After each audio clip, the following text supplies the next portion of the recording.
Uncle Dana has come out and said Jon Jones is the number one contender for the heavyweight championship.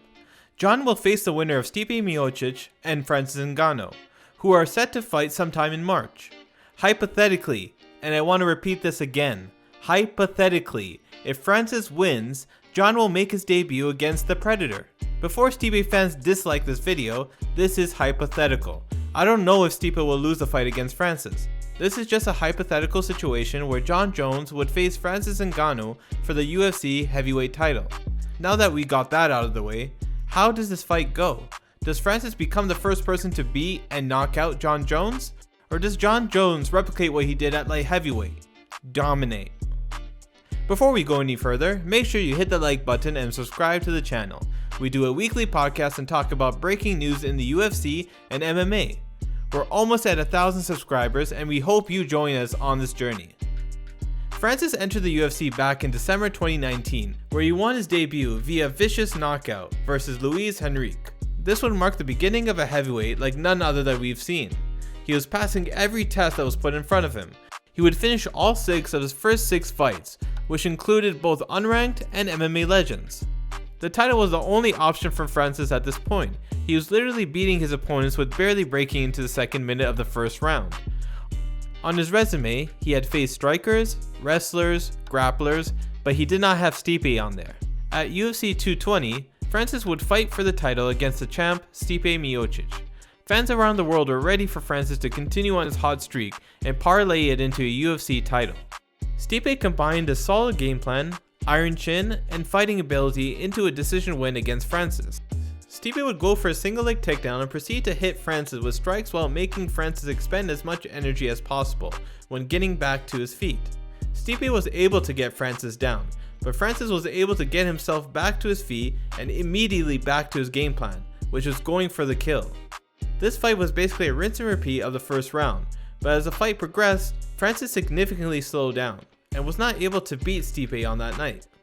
How does this relate to Francis-Jon Jones matchup? Well, it all comes full circle for our boy Johnny Bone Jones. He is set to make his debut in the heavyweight division and has given us a glimpse into what his training looks like. He's packed on a lot of muscle. He said he's currently weighing at 240 pounds.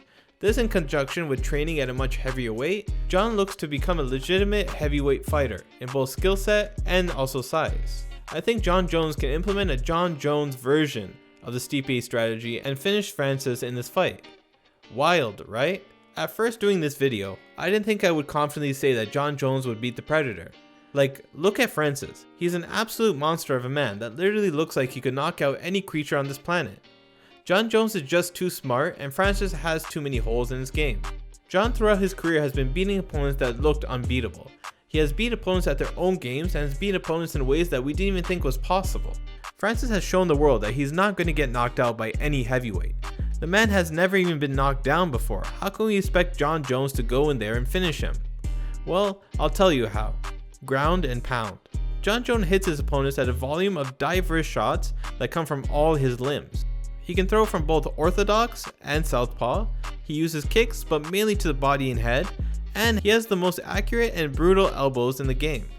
Add to the fact that his reach is 84.5 inches long.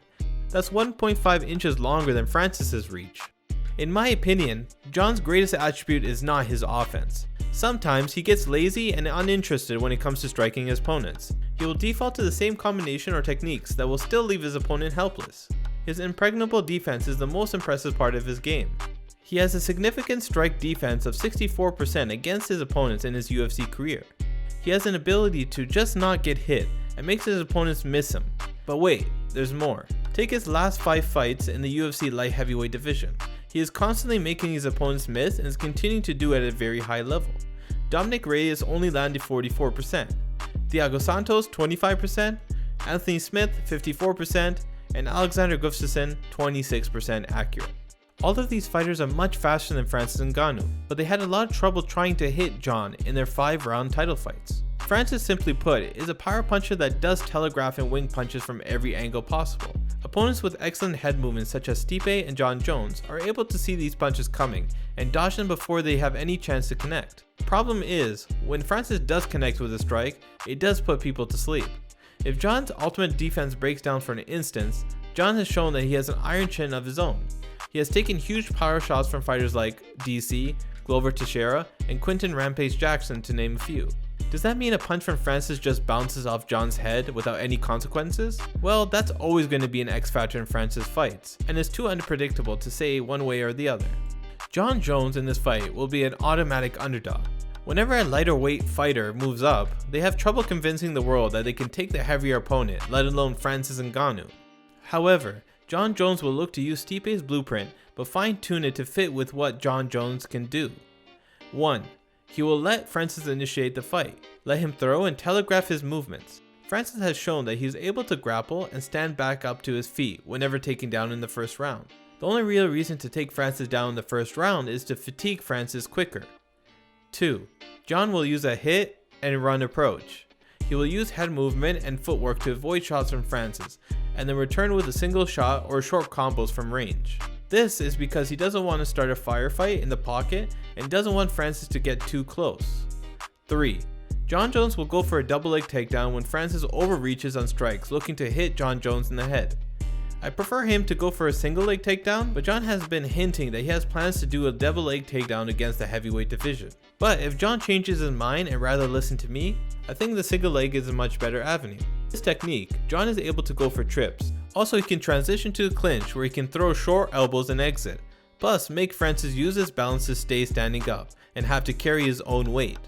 In a double leg takedown, John will be forced to use more strength and energy moving the entire weight of Francis, but it's very doable considering John's wrestling and grappling resume. All of this spells out a 4th round finish where John takes Francis down for the 5th time in the fight, goes into side control where he rains down the rage of 1,000 elbows. One thing to note for Francis' camp is his defense for opponents trying to grapple him is getting better, but it's quite straightforward. He will throw his opponent off and try to hit them on the exit with as many punches as possible. If his opponent goes for a takedown, he will throw an uppercut, which is to catch the opponent while they're coming in low. He did hit Stipe with this technique, but Francis was so fatigued he wasn't able to muster enough to knock Stipe down. John loves to watch tape and there isn't much footage out there for Francis' fights, but it will be about quality and not quantity of analysis for Johnny Bones, and I think he will be ready for this challenge if hypothetically it comes to fruition. Hey Pussy, are you still there? I've talked to 2 people I talked to Glover, who fought Jones. I talked to Alistair, who fought Ngannou. Both say that John could beat him and like his chances. What do you think? Bro, God, I like Francis, a lot, but again, there's a lot of things that he does that aren't technically, you would never consider him a technical striker. And if you're able to get off an angle, right? Like, I've noticed one thing about guys, when Francis starts to go downhill, he's hell on wheels. Yeah. But guys back straight up. If you cut an angle, right? Miocic did a good job of cutting angles. You know what else Stipe did to him? Stipe was able to get Francis to engage. He would fade back and then he would just clock him in the face as hard as he could. And even though he didn't drop Francis, he would clock him in the face. So then Francis had to start respecting him and then he would take him down. And I think if you can gather some respect, it would be easier to deal with. But it takes respect. Like, you got to get some respect. And I do believe that in that fight, Francis can knock him out. Like, if he hits him, and Jones can be hit. Like, let's not be crazy and think Jones can't be hit. But Jones, he's very evasive. He's very smart in there. And good chin, too. He's taking some big shots. I've hit him hard. Like, I've hit that dude hard a lot of times. If he can't knock him out, though, there's no way he beats him over 25 minutes. Wait, so you're saying if Francis can't knock out Jones, Jones wins via decision? He wins the fight. And I think Dominic Reyes has the best chance because he's right now, because he's athletic, he's big, and if he just had a little more cardio in that last fight, I think he would have won the fight.